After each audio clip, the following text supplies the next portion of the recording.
We wasn't going there with it to begin with. What's up, good people? Mark Holmes here, and as always, I want to thank you all for watching me and, of course, Michael Anthony Fitness. And being part of the Joe Boo Sports Report. I've been actually at my cousin's house, and he's a little salty because he's a Washington fan. I actually said, man, quite frankly, you won as many games as you did last year. You got nothing to complain about. I almost got through with a straight face. I almost did. But they lost in one more game that they had the same game. They did, but I still say, you know what? I'm going to give them a pass because I'm not going to say that loss to that sorry Eagles team when they had 22 players out with COVID, and they literally had to pick up Garrett Gilbert off a practice squad of New England. And they only lost 27-17. To me, that's a win. The Eagles should not be able to claim that as a victory, okay?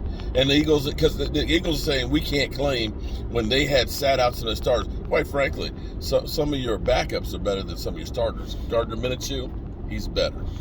Anyway, that's not why I'm here. I've been scared. I've been scared for years now. And I've been talking about this because you've seen around the landscape of the NFL where you've had idiots that have been running organizations into the ground. When you look at the New York stinking Giants, where that fish stinks from the head to the tail, Dave Gettleman literally for years, and I don't understand why he had so much time at being the GM, because he literally made mistake after mistake after mistake. The whole Odell Beckham situation where they literally had to pay him to go. You had draft picks like Eric Flowers that are #1 picks that couldn't bust a grape. You got Daniel Jones.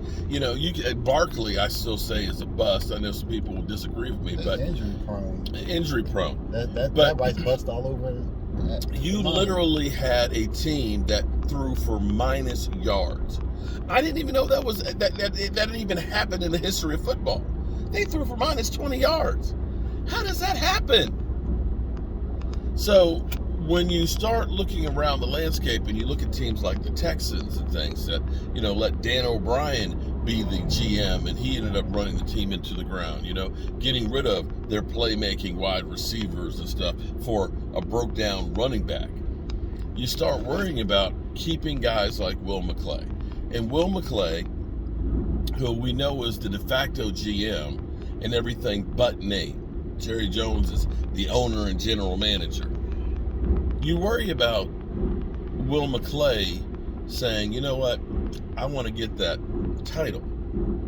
I want that money. I want that title. And the opportunity to get out from under the shadow. That's what you worry about. But Will Mcclay had said a couple years ago, because the Texans wanted to get him, they were like, yeah, we want to interview him. He said back then, I have unfinished business here with the Cowboys, and that was to win a Super Bowl.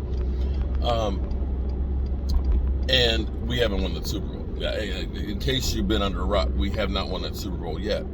But the Cowboys and Jerry Jones have gotten him a new deal. We don't have the numbers, but I guarantee you it's a high number for Will Mcclay to stay, because you can't tell me that some of these teams would not love to have a Will Mcclay. When you look at us getting Diggs and Micah Parsons, CeeDee Lamb, you look at the offensive linemen we've gotten between Tyron Smith and Travis Frederick. He was literally the change for the Dallas Cowboys from Jerry Jones trading up and down and, giving up a couple of picks for Roy Williams and Joey Galloway and things. Once we got Will Mcclay, we stabilized that scouting department and player personnel. And if we had lost him, man, that was a worry. Now let's see if they can do something with Dan Quinn. They'll pay him. Huh? You think they'll pay him? Well, I think they need to work out a deal with him to kind of let him know that you are the guy after Mike McCarthy. And I think with Jerry Jones saying that they're all in, it's Super Bowl or bust, that somebody will be the fall guy, and it would be Mike McCarthy, and the next in line would be Dan Quinn. That's just my own personal take. I'd like to hear what you guys think, but I am happy that Will Mcclay will not be going anywhere.